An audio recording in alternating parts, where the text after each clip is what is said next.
All right, everybody. Good afternoon and welcome to Considering a Lateral Move, moving to in-house, put on through the Charles Widger School of Law's Villanova Law Alumni Association Board and the Novus Young Alumni Board. My name is Kim Madden. I'm the Associate Director of Alumni Relations for the Law School. We're excited to have you here today to discuss this program. As a reminder, this is the third program in a four-part series. Each panel focuses on a different type of lateral move, and today we're talking about moving to in-house. This is an anonymous program, so if you have any questions, please use the Q&A function at the bottom of your screen. That will come to me, and I will direct that to the moderators. It will be anonymously submitted. Now I'm excited to turn it over to our moderators today. Both are board members of the Villanova Law Alumni Association. We have Meredith Nissen, class of 2004. She is counsel at Merck. And Nancy Rappaport, class of 95, is partner at DLA Piper. And they're going to go ahead and introduce our panelists today. Over to you guys. Thanks, Kim. And thanks to all of you for joining us for today's panel presentation on making lateral move to an in-house position. As Kim said, I'm Nancy Rappaport, and along with Meredith Nissen, we will be your moderators today. Your attendance today, as Kim said, is anonymous, and we want to assure you that your questions are as well.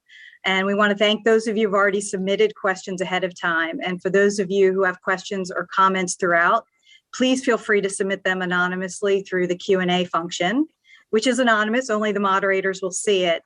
And we will try to get everyone's questions as we go. We have encouraged our panel today to treat this more like a roundtable.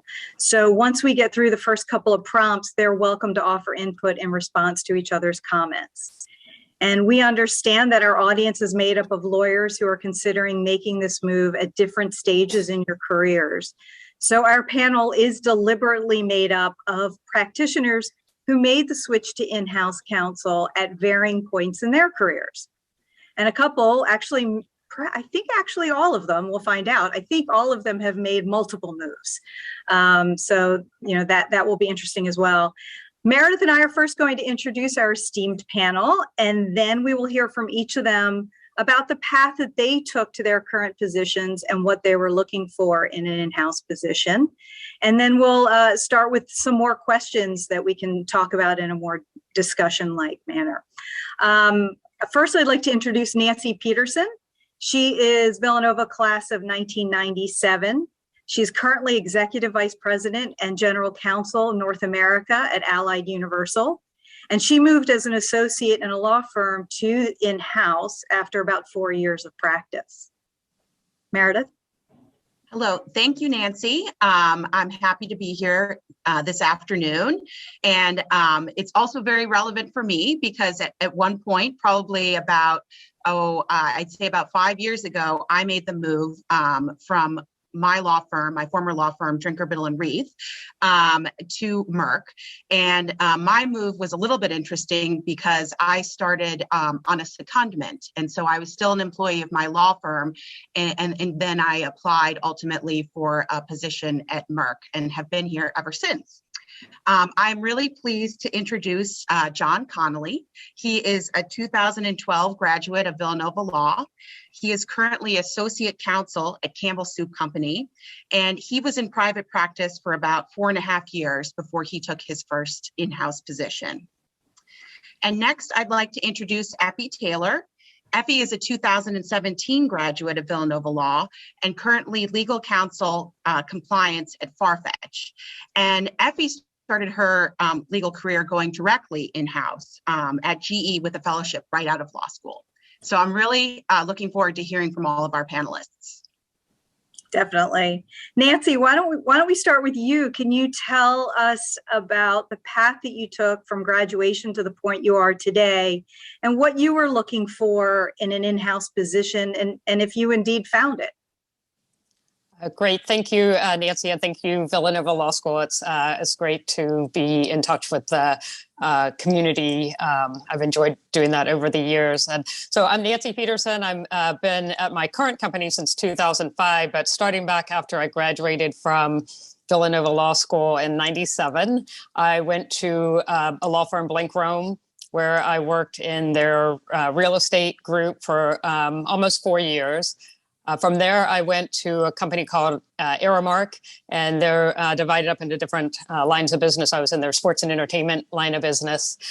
Spent about 3 years there, and then went and became a first general counsel to a candy company that was local. Stayed there for about a year, and then was called back to service through my prior boss, who had been at Aramark, who became then the general counsel of Allied in 2005. So that's been my overall career. And in terms of, when and how I started looking in-house, and other people probably have these stories as well. It was sort of not planned. I was, marching along, doing, kind of had my head down and doing the hours and learning experience at Blink Rome, which I thought was fantastic. And a friend of mine who worked over at Aramark indicated that they had an opening in the sports and entertainment line of business. I thought, wow, that's pretty neat, and it's a little bit, broader than what I was doing in real estate, although, a lot of the documents both had signature blocks at the end. So I thought, well, give it a try. And so, went over and it's been great. And in terms of, I could go into each, move, but in terms of overall the experience and what I was looking for in-house, it's been so much more. So, and I've also, a lot more.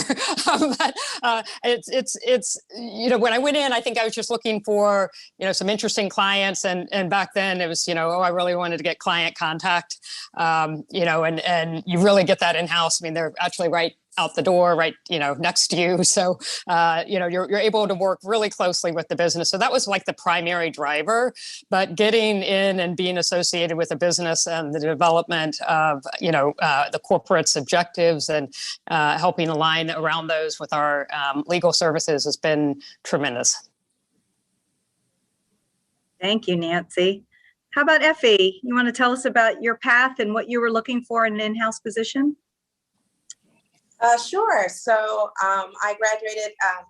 Nice to meet everyone. And I'm really excited to be with my Villanova family and really being able to share my journey. As I said, I graduated in 2017. I left law school with an itch for ethics and compliance, but my class, we were now introducing the first ethics and compliance class when I was in school. So it was an area that I was not used to and didn't really have much knowledge. So I was very curious about the area and was looking for different roles and spaces and how to really dive into this space. And GE just happened to be offering a really top-notch program, which was the Heinemann Compliance Fellowship. So they select 2 graduating law students to join their team, their legal team, and you work on their global ethics and compliance team and really help build their program. So I joined GE. I was fortunate enough, I was selected and I joined GE, moved to Boston, really with nothing I was really looking forward to, but really to soak up and learn as much as I could from ethics and compliance. I was really fortunate to start off at General Electric because the DOJ deems GE's program as the gold star. So I was able to learn from a bunch of leaders who were very equipped to really guide me and expose me to an area that I wasn't aware of. During my GE fellowship, I was able to work international and oversee compliance in sub-Saharan Africa. So I did that transition 6 months on the job, which really opened doors and really kind of allowed me to explore different areas of how to use my law degree. I also served as a global investigator at GE. So really was able to tap into different areas and ways and I could support and use my legal degree, my law degree. So once at GE, I really had a mentor who I called my champion, who was really the sponsor at the job. And he currently is at Google. But as he was transitioning out, we talked a lot about my career path. GE really had a bunch of ethics and compliance attorneys, a lot of professionals. As you know, GE is humongous from the employee standpoint. And I wanted to be able to shift from having access and resources on that level to building a program up. So that was what tickled my next move. I wanted a not GE environment. So fortunately, when I was leaving GE, a lot of companies like GE were looking at my resume and were open to picking me up, but I wanted spaces that didn't have a compliance program. So my next transition was into TripAdvisor, which was starting off, had a very junior compliance program. It had the chief compliance officer, and that was it. So I was going to be the next person there. For me, that was a huge shift and a huge decision I had to make. But I really wanted to learn how to build a program from ground up and really how to build up to chief compliance officer or GC level in-house. So that was what was the next shift. As you can tell, or if it's not clear, I was really looking at companies for me that I had aligned or some passion with. I love to travel, so TripAdvisor made sense. Post TripAdvisor, I wanted to also move out of the Boston area. As you know, I'm not from Boston, but I wanted to move out of the Boston area, and I really wanted to expand into a space that I also fully aligned with, which was going into either entertainment or fashion. And Farfetch was my next move, which is where I am now. And so there I serve as legal counsel for ethics and compliance, also in a smaller foundational ethics and compliance program. So very much the only, I'm one of 2 attorneys on the ethics and compliance team, a not so big legal team as a whole, but a breadth of growth and development opportunities for me to be able to work. And I get to do work with fashion, a lot of artists, creatives, and it's really a great opportunity. And the role is currently global. So that's kind of what transitioned me into my different roles. Been out of school for 3 years now, and I've been at 3 companies, and best decisions I've made so far. Thank you, Effi. I like the fact that, you know, you and Nancy had definitely different paths, but both of you brought in contacts, mentors, champions that helped you kind of guide your next move, which I think is very interesting. I look forward to hearing more about that. John, let's hear from you. What was the path that you've taken so far? Sure, and thanks for having me here today. So right out of law school, I joined Blank Rome in Center City on the labor and employment team.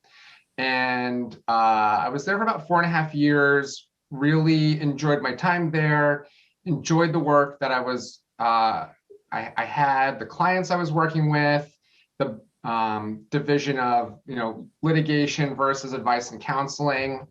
And probably for the first 3.5 years, I wasn't thinking really where I was going. I had my head down. I was trying to just learn as much as I could and be a sponge and take whatever came my way. It's weird because my video is right in front of me, so I'm trying not to look at myself. And I would say, you know, because you start getting those calls pretty early on from headhunters. What do you want to do? Do you want to come to this? There's an opportunity, and I would dismiss them. And I think there was a point in time right before I was at Blank Rome for about 4 years where I started to think, what do I want to do, right? You know, what is making me happy?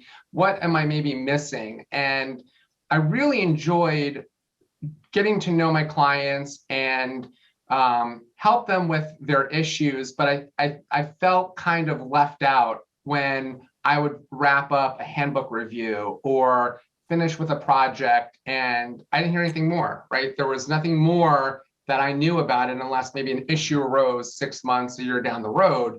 And I think for me personally, I was looking to really be involved with the client at an earlier point on these issues, all the way through, you know, the change component within the company. And that's when I sort of saw that I partner track at a law firm wasn't what was interesting me. It was being a problem solver with my individual clients.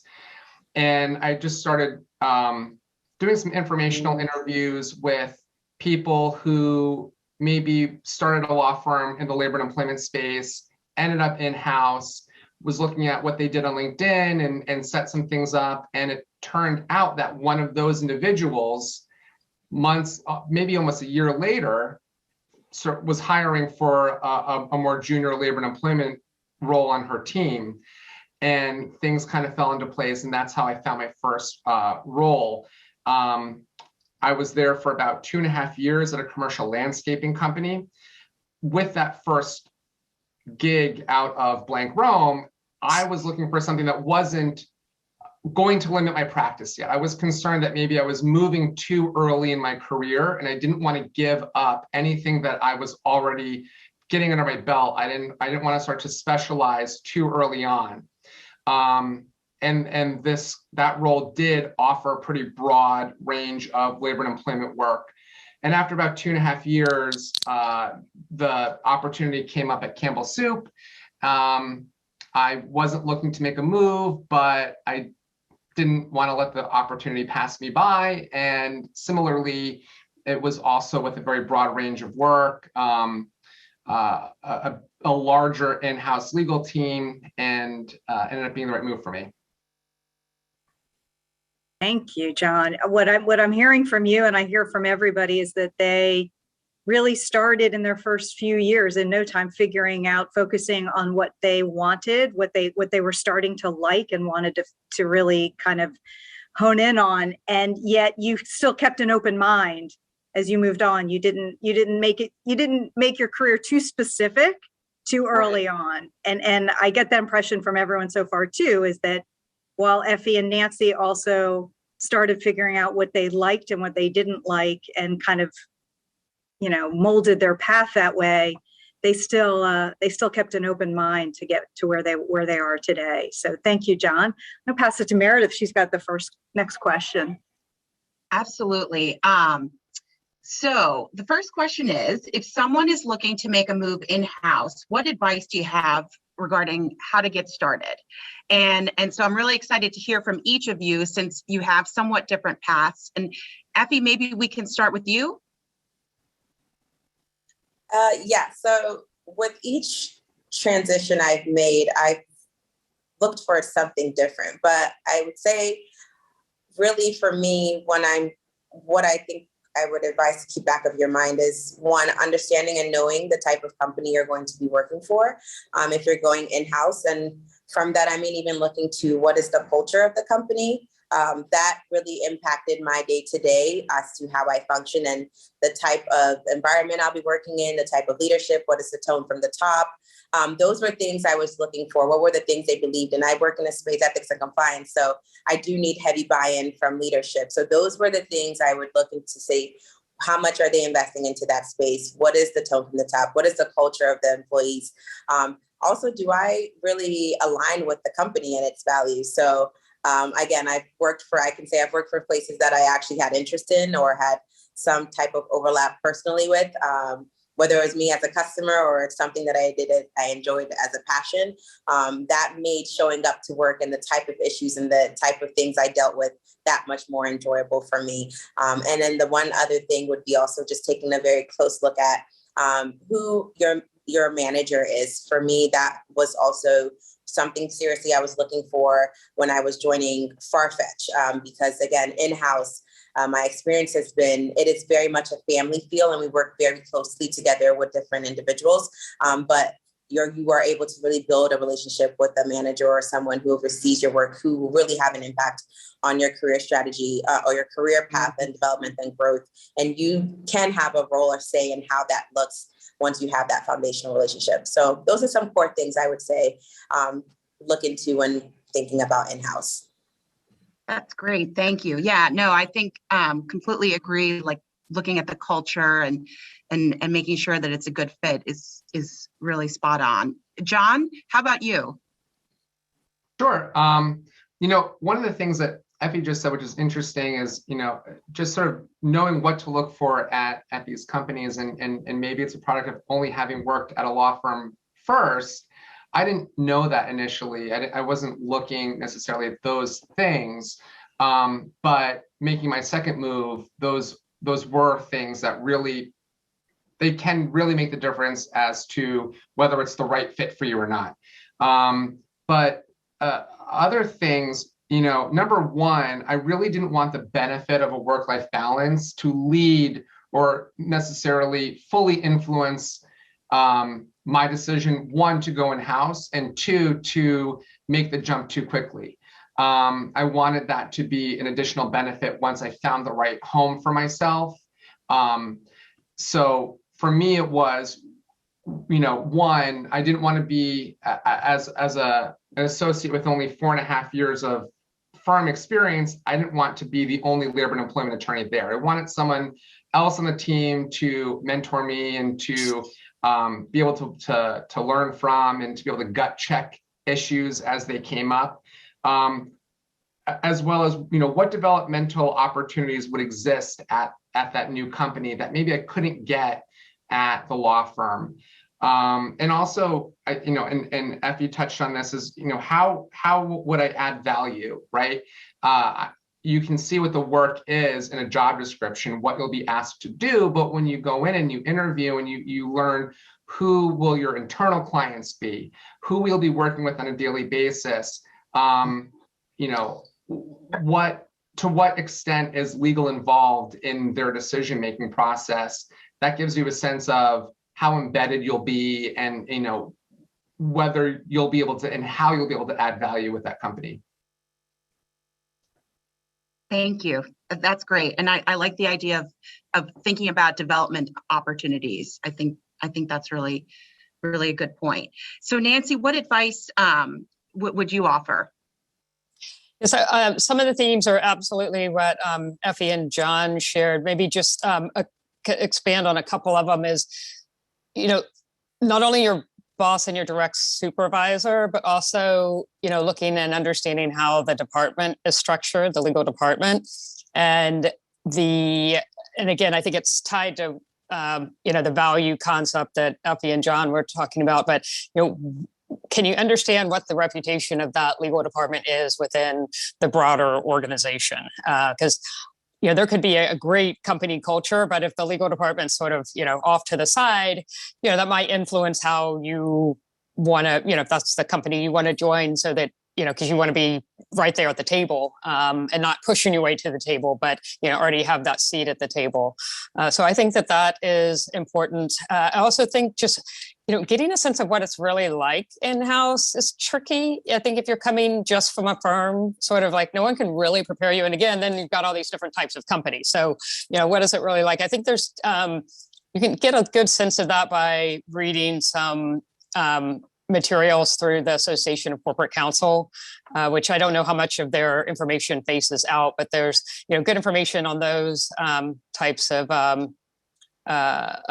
places. And, I think just really making sure you're talking with people and understanding, we have a philosophy here, there's no law that there has to be a legal department. So, every day, and we are overhead, an overhead cost center. So every day is, asking ourselves, are our actions aligning with the goals of the organization, right? And you can be chopping down 100 trees, but, if it's not the trees that we need to chop down, and just, getting a sense whether the group that you would be joining, the leader that you would be working with, and still hopefully getting, mentored by and from, have some of those same viewpoints that align with yours, I think is really helpful. I know these sound really cliche-ish, but I do think it's important to think about those things up front. Absolutely. Thank you. Oh, Nancy, should I? Yes, I want to turn it back to you. Thanks. I wanted to ask, because there was the John had mentioned and Effie to a certain point, the work-life balance, and John, you had said you didn't want that focus to be the lead in your making the change, and I appreciate that. So I kind of throwing this out mostly to Nancy and John, since they started at a law firm. I'm sure that there are a number of folks that are considering this move because they think that there is going to be a different work-life balance, maybe a better work-life balance for them if they leave the law firm and maybe big law, maybe they're being crushed, and move in-house, which they consider to be more of a 9-to-5 job. So what I want to ask you is that necessarily the case? Is it easier to have a work-life balance to the extent that exists in-house? And if your answer is, well, that kind of depends on where you go, what is your advice on asking the right questions without offending your interviewer? Yeah, there's a lot there. I think really good point that it depends on the company, depends on the legal department, depends on the practice group, where where the business is at any point in time. Certainly during COVID, working at a food manufacturing company that was trying to keep the country fed, we were busier than we had been in a very long time. I would say generally my experience, at least at the two companies where I've worked, is that it's almost like the amount of work you have is the same. It's just squashed into a 9 to 5. So you go in at 9 a.m. and it's busier and faster than it was at a firm where I could, sorry, my dog is barking in the room. You're not taking your time billing, right? You have to get things done. I think it's a good question to ask, maybe what the expectations are to be available after hours or on the weekends. I certainly don't put my phone on mute all weekend and ignore it, but it's very rare that things come in at night or over the weekend that I need to respond to. I would say that the work-life balance for me is a lot better in-house. But what I was saying before was just that I didn't want that to be the determining factor. I didn't want to value that over my career itself and keeping myself on the path I wanted to remain on. Yeah, and I would, again, like John said, it's, there's a lot there. So it's a little hard for me to, compare because, excuse me, when I was in-house, I was, no children and, different point in, I guess my outside work obligations. But I think John's question was good. And I think people that you would be interviewing want you to understand and ask some of those questions so that, in particular, similar to John, there's not a lot of things that have, where everyone's on calls on Saturdays or Sundays. People are cleaning out their emails, and it depends on your work style, whether, you need to look at those Monday or it helps you to keep moving things through also on Sunday or Saturday. But I think people do want you to ask those questions. So I would encourage you because I, in discussions I have with people who are interviewing for positions, I'm pretty upfront about it because the last thing, I would like to see someone do is either leave your job or come, either way come. And then it, be like, oh, surprise, we're, this is how we really operate. And, shame on you, you didn't ask it, because, particularly in, probably as John and everyone on the phone could say, you invest a lot of time for someone coming in new, because before you can even get to onboard somebody on like the legal issues, you're trying to teach them what the organization's like. I mean, we have 300,000 employees, $12.2 billion,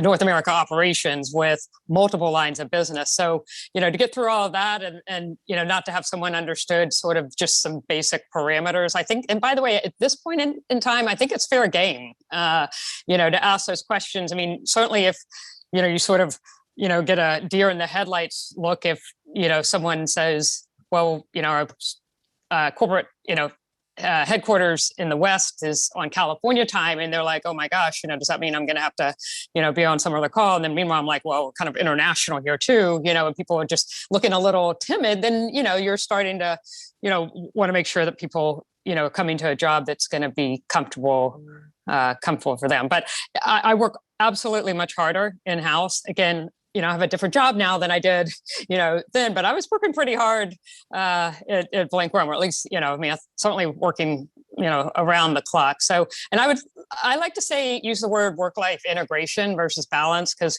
I know people, that's like, I can't remember who sort of coined that term, but, the balance seems like it's like, both sides. And, right after this, I'm probably going to, go order another Christmas gift before I, get to my next meeting. So you're constantly sort of just, kind of triaging your life and your work too. I mean, hopefully it's not, all enmeshed, but so I don't know if that helps folks who might be more junior in their career. Yeah, I mean, when I use the term work-life balance now, I always use the air quotes because you're right. I think whoever said, and it doesn't actually exist. It's constantly going back and forth. And I think, Nancy, you made a good point. So did you, John, that, when you can potentially have that 9 to 5 job, it really depends on the company that you're looking at. But when you're looking at a global company, and you're talking about dealing in hours around the clock. I know the companies that I deal with as clients are global, and they're working around the clock because they're dealing with all different time zones. So I'm getting emails while I'm sleeping. I'm getting emails on the weekend, but that doesn't mean that you need to respond.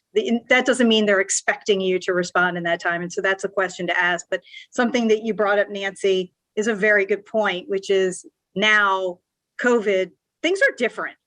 Things are just different today. Most of us don't have 9 to 5 because we're working at home and we're on the computer. We are working around the clock, and we are ordering our holiday gifts in the middle of the day, and then working late at night. And so our hours are all jumbled. So the questions need to be asked. And I appreciate hearing from you and John that you should ask the questions, and that certainly will not be offensive, but more, it's important for you to know. And Effie, I didn't want to leave you out. If there was anything, I brought them in because they had that comparison. But if there's something that you want to add, please feel free to. Yeah, I would say the comparison is very clear. Also, just moving within different companies. So to the point that everyone has already made, it really depends on the company. I wouldn't see there's no truer words. I've worked again at 3 companies, and it's been 3 different cultures.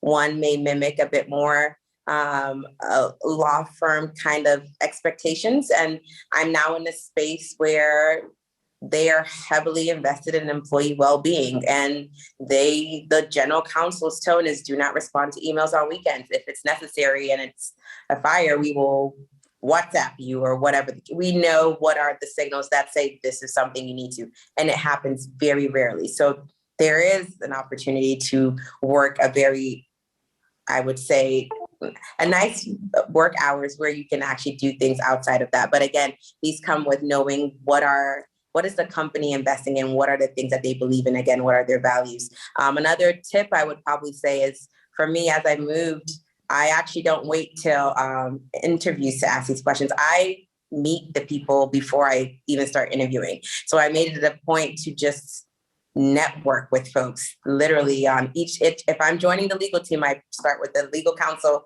someone who's junior on the team, and ask, what does your day look like? And just start conversation. And that was from LinkedIn to the general counsel. Do you have time to connect with me? And just understanding what direction did they see their legal team growing in? What are the things that they feel like sets their legal team apart? And those conversations really were more revealing to me than even when I got into interview space, because at that point I know a bit more and I know what to ask. So just even taking the time before you even start interviewing to actually learn the different companies. You may find a company you align with, but actually getting to know the legal team before you get there will be helpful.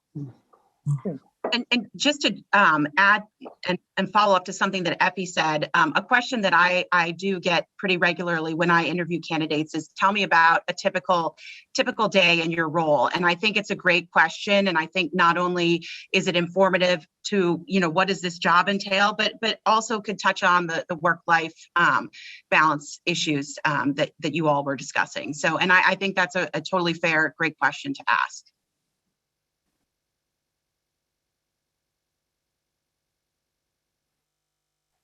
Meredith, I'll let you ask the next question. Wonderful. Okay. So as you all are, as people think about interviewing for in-house positions, what homework would you suggest that people do before an interview? And what prior experience do you think would be a selling point for interviewers? Nancy, I'll start with you. Yeah, thanks. So tried and true, read the newspaper.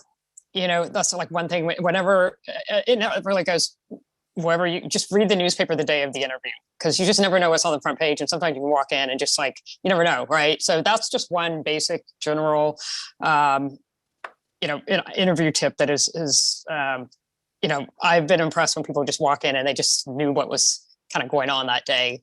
The other thing that I think is really important if you're interviewing in a particular company is, to really do your homework, understand, and read as much as you can about that company. Try to understand who their company's competitors are, because then when you read about some of what the competing companies are doing, you can also learn about the company you're interviewing for, because, it's in the same space. And they might have hit a couple issues that the company you're interviewing hasn't, hit. And so I think that that's really important. And again, I think just making sure that, you generally get a sense of where that company is in its corporate development. So, for instance, if someone came in and said, "Oh, you're not public," I'd be like, "Oh goodness," they hadn't kind of done, some diligence on that, because it's important. It's important how, I'm approaching my position, how I'm approaching the department that I organize and lead or get led by every day. So those are some really basic pieces. I guess also the thing I would, and someone earlier said this, keeping an open mind is, companies evolve and legal things come up that you wouldn't even imagine even a year from now, or 6 months from now. So, sometimes if you're going in and you're looking for, one position, I would try to probe on, where some opportunities would be further into the development of or the growth of the company overall, because to me that would be very refreshing, because one of the things that's happened in my organization since I've been here since 2005 is we have grown tremendously and added a lot more lines of business. So if I'm understanding that someone might be curious about what might happen at the organization, curious how, what legal services might change or evolve over time, I'm thinking this person, is probably, going to want to stick around and do something, meaningful for the organization and for the group. That's great. And I would think, in my experience as well, when you hear a question that really is informed by research, I think it's really helpful and can tell that somebody has done their homework. So having like a long list of questions or a list of good questions is really helpful as well, to prepare. John, what about you? What would you recommend for homework? Yeah, I mean, absolutely echoing that. Researching the company is number one. Knowing what the company does, knowing as much as you can, obviously without being inside the company and knowing some of the insider stuff, but finding everything you can about the company, about the legal department, about the people that you'll be interviewing with, about the general counsel. Those show that you're prepared, right? So showing that you're prepared, I think demonstrating an eagerness and for being able to handle whatever comes your way. Yeah, you'll probably be doing the majority of the work that is in your specialty. That, I do labor and employment, but there are, times here or there where I have to pitch in with something else. So kind of understanding just more of the broader framework of the legal department, and maybe even being able to ask, okay, well, if I'm doing this, is there something else that could be coming down the pike that I could get my hands in? I think those are probably the, biggest thing, trying to just be able to marry what your experiences are, right? And reminding yourself what you've done to what this job is going to ask of you, because those are the connections you want to make during the interview and just, show that you have the experience for the role. And John, before we get to Effi, if you wouldn't mind just answering a question, I'll ask Effi to answer it as well. Where does your company or the companies that you work for, where do they advertise that they're looking for somebody? If somebody wants an in-house position, where do they look? This is a great question, because anyone that I talk to who's looking for an in-house role, I always say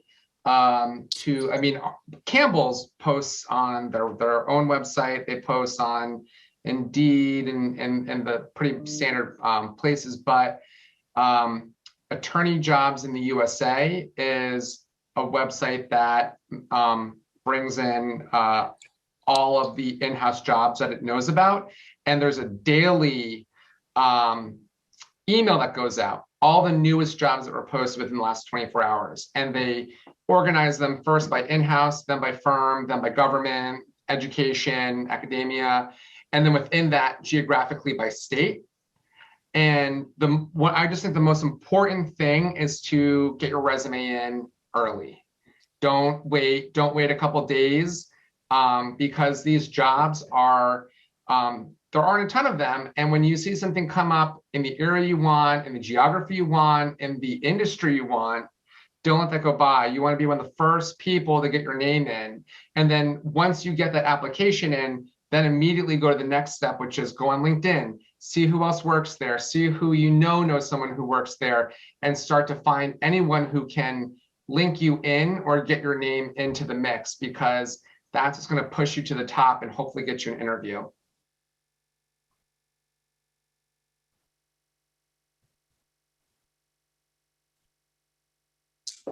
I can jump in and answer what are some tips or things folks should do before to prep for interviews. Echoing what everyone has already said, the research on the company is key. Understanding the team, understanding the company structure, and how the company makes money. As much as possible, understanding what are some of the risk areas for the company, understanding what are the values, looking beyond just even the role. What does the company as a whole look like? What are their values? I think when you're able to speak on and really be curious about fitting into the bigger team, again, in-house to me has felt very much like a family feel. Being someone who's looking to be part of that space, it usually sheds a great light on you. Additionally, I would say someone who's willing to be a team player is a great quality that folks look for in-house. So if the work did pile up and you handle A, I think just like John said, will you be able to step in and support the next person in getting something else done? So for me, a big tip that has helped is being able to handle multiple things and cover a variety of areas. So not necessarily being a specialist, but being able to touch on a variety of different spaces and being able to learn in different things quickly on the job. So those are all very important things I would say you should be able to showcase when you go into that interview. And then also, again, having that FaceTime with the folks beforehand, getting to know the people who you're going to interview with will also be key for you. And Effie, John had some great ideas on where to look if you're looking for an in-house position. Are there any other places that your company posts, or did you think he covered the bases there? Yep, same as John. I would say company website. Also, LinkedIn is LinkedIn. They focus on LinkedIn a lot outside of employee referrals, but LinkedIn, it seems to be the space where we find a lot of talent. They will post it there. I also encourage you, if you're interested in working at my company, that you hand your resume to someone just off of after an introduction and a coffee chat. Just let them have that on their radar, because our legal team does very well to keep those folks in mind. As this person was interested, this person is probably interested in the fashion/tech world. And those are the people who probably get pulled up to the top. So just really honing in on relationships. Relationships are big for us, but honing in on any relationships that you have and the interest that you've already shown or sparked will be helpful and go a long way. Thank you. Thank you. Some great tips. We have. Can I ask the question? Sorry. No, go ahead. I thought of something, and I know this comes up often from friends who I know are looking to make a move in house, and maybe I'm asking a question panel, but I know for me, I was labor and employment at a firm, moved in labor and employment. Effie, it sounds like you've been compliance. Meredith, I know you're regulatory now, but I do hear from friends who are, maybe commercial litigation, or maybe they're something very specific at a law firm, and they move into a more generalist position in-house, and they're nervous about that. And I'm curious to know from anyone who has maybe changed areas of focus as they've moved through their in-house career or moving from firm to in-house. Was that a concern for you? Was that something you were eager for? Was that something that you felt maybe moved you ahead or kind of made you take a step back? Yeah, I'll take that. Oh, go ahead. No, please go ahead. Yeah. So in terms of, moving from like a real estate, primary real estate transactional attorney, going into more of a commercial, and there, Mark, I did a little bit of employment there as well, but now it's so broad. I mean, as the general counsel. So and nothing's wrong with, staying in more of a focused, area of the law. But if I hadn't, and, getting comfortable with the uncomfortable, because like, you don't know, I mean, and there's, we just, we acquire new companies every day, and there's usually, something new and different with each one of those that, we haven't seen, even if it's, and I'm talking in separate areas of the law, but also even within the ones that you operate in. So, I think I agree with your point, John, in terms of, again, it depends on the company, but for most part, I'm looking for people who, are, not afraid to, cut their teeth on some more new areas, because, we don't make up these issues that come in the door, right? It's not like we get to, control those. So you really need to be ready for anything, and just, have a curious, and problem solving mindset. Again, going back to the cliches, but there's one other thing I also want to make sure I mention from a, because you can prepare before the interview where you go in and all the background on the companies, and, and that's great, right? But when you really get in that interview, I think what's critical for both parties is, trying to understand, I'm looking at someone, will they be successful here? And they want to know, what does it take to be successful here? So I think that that's a really, good question. If someone says, oh, like great legal research, that probably isn't enough. I mean, I could be, and I don't, on here, but I can go into some very specific ways of operating, on top of being a great lawyer, that you need to understand, and again, be able to attack a couple of different ways depending on the situation. But I think that that's really important. And I would think that somebody who would be interviewing, people making a lateral move, if you really genuinely think someone's really trying to understand what it takes, I think that that's a great, source of information that both parties could be able to talk about. Thank you, Nancy. There is a question from the audience that I'm actually going to direct to you, Nancy, while you're big on my screen right now. And somebody was asking about how much of your day-to-day as general counsel crosses over to actual business management. And also, it's kind of much about the relationship between you and the client, right? Because in the firm, we consider we have one relationship with our clients, and in the company, when you're in-house, you have a completely different relationship with the client. That client is a completely different entity.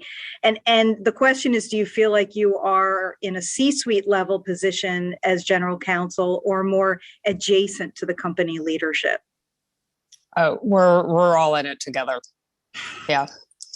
I mean, it's and thank goodness, right? I don't know how it would feel any other way. And so, but to the point of business management and what I'll call client development, because right, if you're in a law firm, sometimes people will go in-house because they're not really keen on what it takes to do client development, building your own book of business, perhaps, or at least at the bigger firms. But those types of reasons why you're moving from a law firm in-house are concerning sometimes to me, unless you phrase it and understand it right in the way that I might hear that reason for leaving. Because every day, every call I have, every call that my team has, and what I expect of them is developing those relationships. I think, I don't remember if it was in the prep call or earlier, but you don't want to be circumvented. We've earned a right at the table and in the conversations.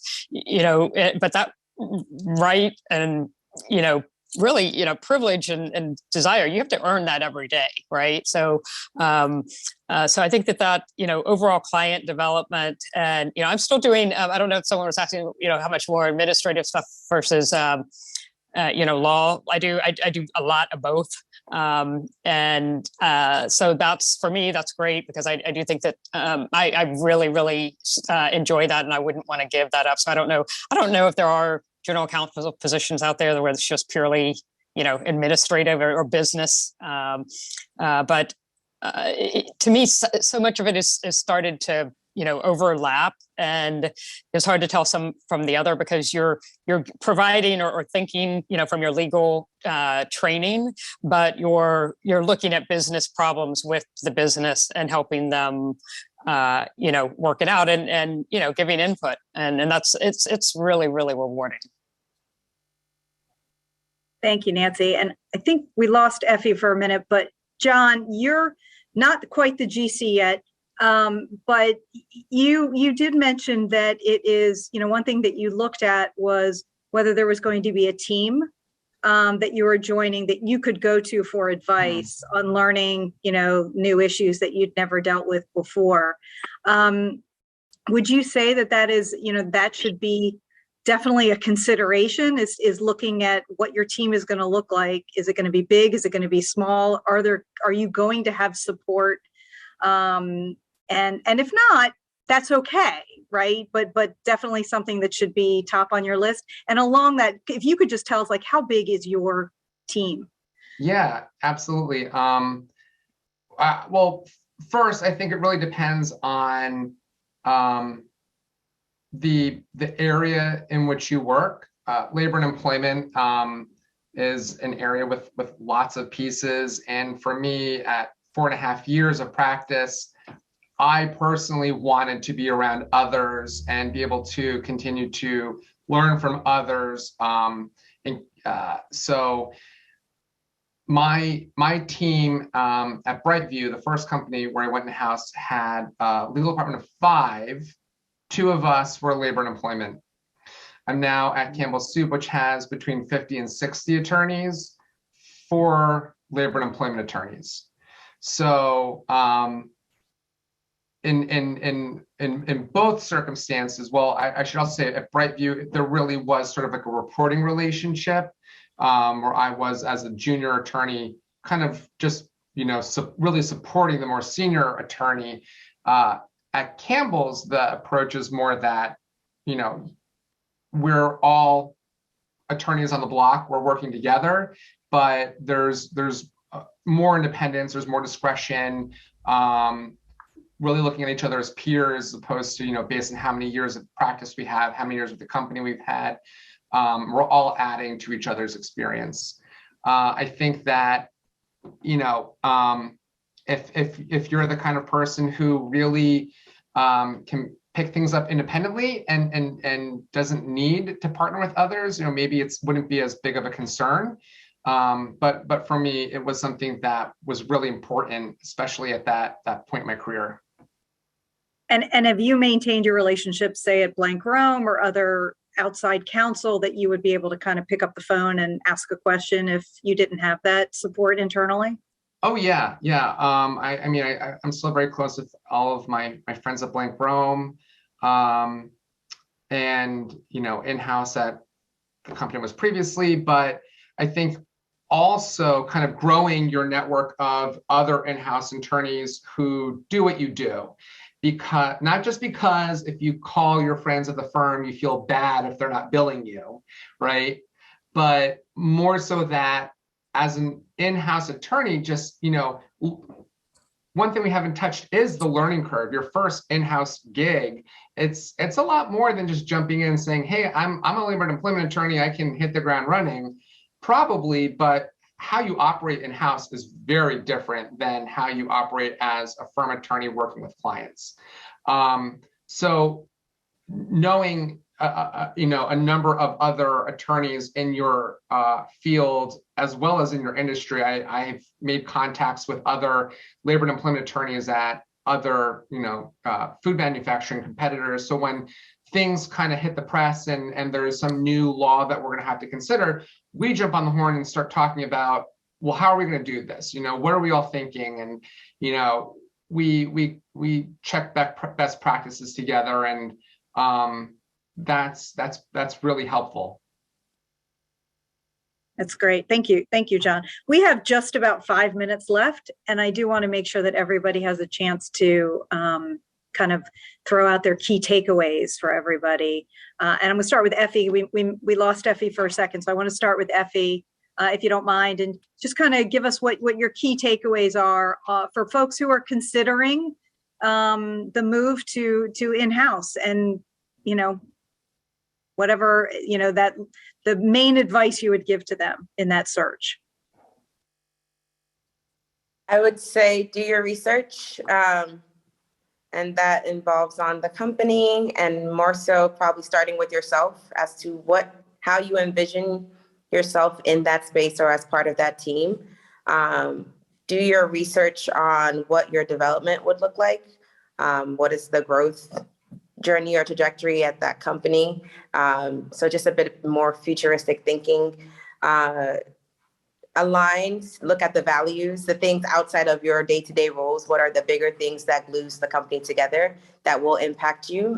So again, the values, the people, and understand really what role you're going to be in, and what space you're going to fill. When I say that, I mean, which I kept hearing over, am I going to be a legal counsel for compliance at GE, where there's 1,000 compliance professionals and they're subject matter experts? And so my role looks like a specialist, or am I going to be, and I play a very niche role, or am I going to be a legal counsel for compliance at Farfetch, where there's 4 other people on my team, and I'm having to counsel the CEO directly because I have to step up and be in that role, and I have that direct access to leadership very quickly. It's a very different journey, but you need to do that research to really understand what's happening on the inside, which really just means getting to know people and having that human element to yourself.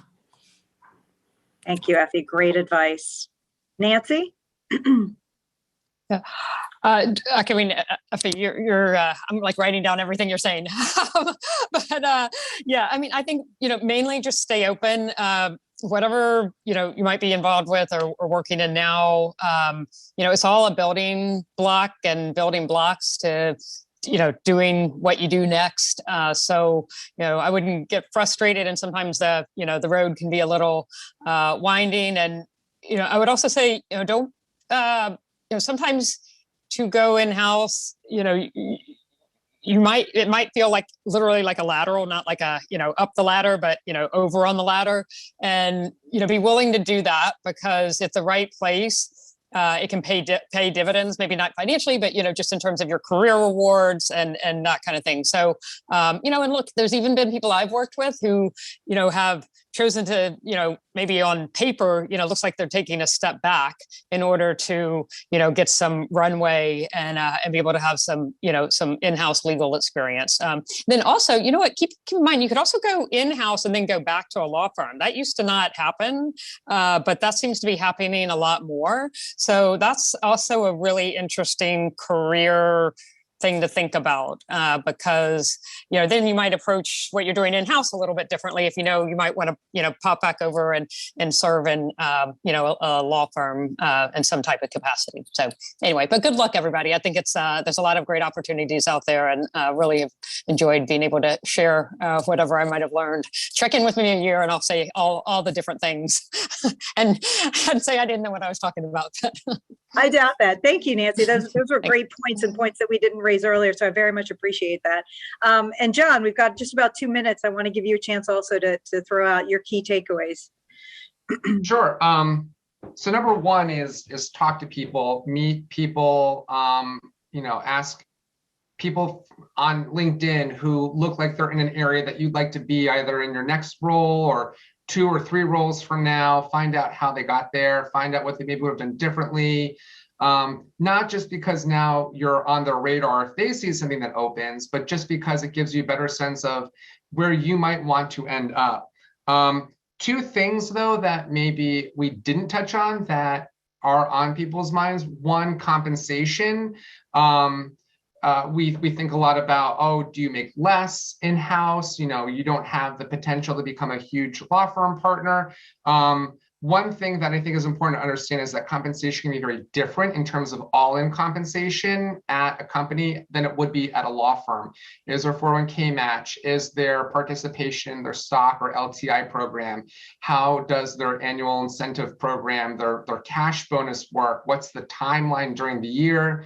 Those are things you should look at and find out, really, right? Because it won't be apples to apples. It'll be a slightly different comparison And what is the opportunity for promotion or advancement? We've talked about the size of the legal department and the structure of the legal department, but are there opportunities to move up in your area of specialty, or if you were to generalize a bit more, or is it a pretty flat organization where if you're going to move up, you'd have to change companies? For some people, that's not a big deal. For some people, they'd rather stay in one place for a while. So how, what is that structure? Great points, John. Thank you. And I appreciate you as well, throwing in everything that you could that we didn't get to today. So thank you. That was terrific. And thank you to all of our panelists. You were phenomenal and impressive, and your advice, terrific. And thank you so much. Kim, do we have a way if for them to post their contact info if they are okay with people reaching out to them? Yes, you can. Yep. Panelists, you guys can post in the chat sent to everybody. Or if you are attending and have to hop off, please just email us at alumni@law.villanova.edu, and I can help connect you to the panelists and moderators. So again, that email address is alumni@law.villanova.edu. Thank you, Kim, so much. And thank you again to our panelists. You were terrific, and we so appreciate you taking the time out to do this. And to everybody who's on, if you're interested, potentially interested in moving to as we call, law adjacent job, potentially not as a lawyer or a kind of a legal-like career that you can use your law degree in, please tune in tomorrow, right? Same time? Correct. Tomorrow, same time. I posted the link to register in the chat. Again, you can reach out to us at the alumni office if you have any more questions about that program. Great. From Meredith and I, we thank you so much. Thank you.